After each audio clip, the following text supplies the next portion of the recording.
There's something about ancient fears that never really leave us. They just change shape. Long before cinema, before novels, before electricity, people told stories by firelight. Stories meant to explain the unexplainable. Stories about what happens when the rules of nature break and something human becomes something else. Today we're talking about a film that reaches all the way back to those origins. The movie is Werewolf. Now, the werewolf is my favorite and is one of the oldest monsters in human history. It predates Dracula, Frankenstein. In folklore, the werewolf isn't just a creature, it's a curse, a punishment, and a reflection of humanity's darkest instincts.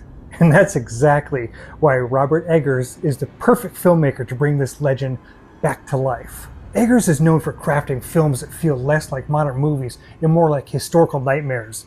The Witch, The Lighthouse, The Northman. His work doesn't rush, it seeps in, it lingers, it feels researched, authentic, and disturbingly intimate.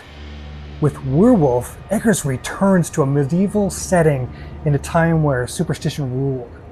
The church dictated morality and the forest was a place you didn't enter lightly, if at all.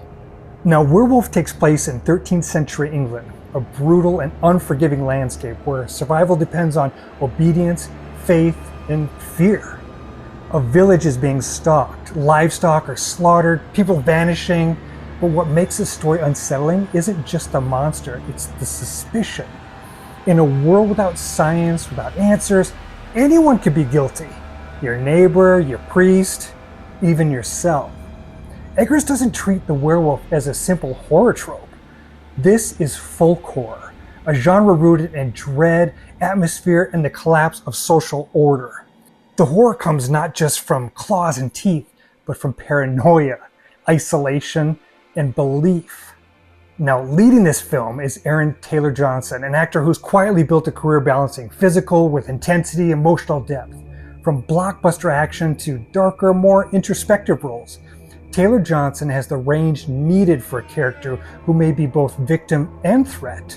Alongside him is the ever-magnetic Willem Dafoe, an actor who thrives in morally complex, unsettling roles. When Dafoe appears in an Eggers film, you know you're up for something unpredictable. His presence alone brings an air of menace and authority. Also featured is Ralph Ineson, whose deep, weathered voice and imposing stature feel ripped straight out of the medieval folklore. So Eggers fans will recognize him as a familiar and perfectly cast collaborator. Rounding out the cast is Lily Rose Depp. Continuing her recent run of gothic and atmospheric roles, her performance often balances fragility and strength, an ideal contrast in a world where faith and fear collide. Okay, so let's be clear. Werewolf is not a fast-cut, jump-scare horror film.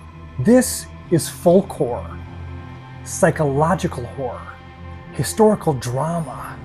Eggers is known for using period-accurate dialogue, natural lighting, and sound design that feels oppressive rather than flashy. Expect long silences, crackling fire, howling wind, and moments where nothing happens until something does. The violence, when it comes, will likely be shocking, but never gratuitous. Every scare serves the story. So why does Werewolf matter? Because in an era of CGI overload and endless reboots, this film promises something rare: intentional storytelling. The werewolf here isn't just a monster, it's a metaphor for repression, for guilt, for what happens when society turns fear into law. Eggers doesn't ask, what if monsters are real? He asks, what if we've always been the monsters? So Werewolf isn't just a horror film, it's a return to the roots of storytelling, when fear was communal and the darkness felt alive. It's scheduled for release in 2026.